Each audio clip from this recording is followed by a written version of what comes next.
রাজনীতিতে কোন দল কখনোই রাষ্ট্রের কল্যাণ বয়ে আনে না। রাজনীতির মাঠে রাজনৈতিক দলগুলোর সম্পর্ক হবে সুসম্পর্ক। বিভিন্ন মতভেদ, বিভিন্ন মতাদর্শ থাকতেই পারে, এটাই স্বাভাবিক। বাংলাদেশে সুস্থ রাজনীতির চর্চা অতীব জরুরি। নোংরা রাজনীতির কারণে দেশ গঠনে যারা যোগ্য ব্যক্তি তারা দূরে সরে যাচ্ছে এবং সন্ত্রাস ও চোর ডাকাতরা এগিয়ে আসছে। দেশ পরিচালনার রাজনীতি অবশ্যই প্রয়োজন রয়েছে, তবে সেটি নোংরা রাজনীতি নয়, প্রয়োজন সুস্থ রাজনীতির।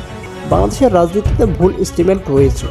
রাজনীতি মানেই পাওয়ার খাটিয়ে টাকা ইনকাম করা, চাঁদাবাজি, দখলদারি ইত্যাদি। এসব কারণে খারাপ মনোভাবের লোকেরা রাজনীতিতে আসছে এবং দেশ পরিচালনার দায়িত্ব যেহেতু রাজনীতিবিদদের হাতেই থাকে, এখানে যদি ভালো মানুষরা না থাকে তাহলে দেশ কখনো দুর্নীতি এবং চাঁদাবাজ মুক্ত হবে না। আর দুর্নীতি ও চাঁদাবাজ মুক্ত হতে না পারলে দেশ কখনো উন্নয়নের শিখরে উঠবে না।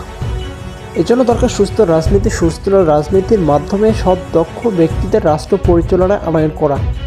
রাজনৈতিক দলগুলোর ভুল হবে, এটাই স্বাভাবিক, তবে ভুল সংশোধনের জন্য অপর রাজনৈতিক দলগুলো ভূমিকা রাখবে। যৌক্তিক সমালোচনার ভাষায় সমালোচনাকে গ্রহণ করতে হবে সুন্দর ও সংশোধনের মনোভাবে। খুলনা প্রকৌশল ও প্রযুক্তি বিশ্ববিদ্যালয়ের ঘটনা খুবই নিন্দাজনক। ছাত্রদল খুবই ন্যাক্কারজনকভাবে সাধারণ ছাত্রদের ওপর হামলা চালায়, কিন্তু তারা হামলা চালিয়ে থেমে যায়নি। এর দায় আবার দেওয়া হচ্ছে ইসলামী ছাত্র শিবিরকে, যা রাজনীতিতে খুবই কলঙ্কজনক। এ ধরনের রূপ আমরা বিগত সরকারের মধ্যে দেখতে পেয়েছি। ভুল করেছেন, ভুল স্বীকার করেন, তাই বলে এর দায় অন্যের ঘাড়ে চাপিয়ে দেওয়া কখনো যৌক্তিক এবং সুস্থ মস্তিষ্কের রাজনীতির ভাবধারা নয়। এই ঘটনার পর উচ্চপদস্থ নেতৃবৃন্দ সমাধানের পথে না হেঁটে উস্কানি দেওয়া রাজনীতিবিদদের কাজ নয়। একদিকে বলতেছেন এই হামলা ছাত্রদল করেনি, অন্যদিকে আপনাদের যুবদল নেতাকে হামলার দায়ে বহিষ্কার করছেন। এটা রাজনীতিতে কেমন মশকরা। অতীতকে শিক্ষা গ্রহণ করা দরকার। মিথ্যা দিয়ে সত্যকে ঢাকা যায় না, গুজব চামাবাজি করে মিথ্যাকে সত্য বানানো যায় না।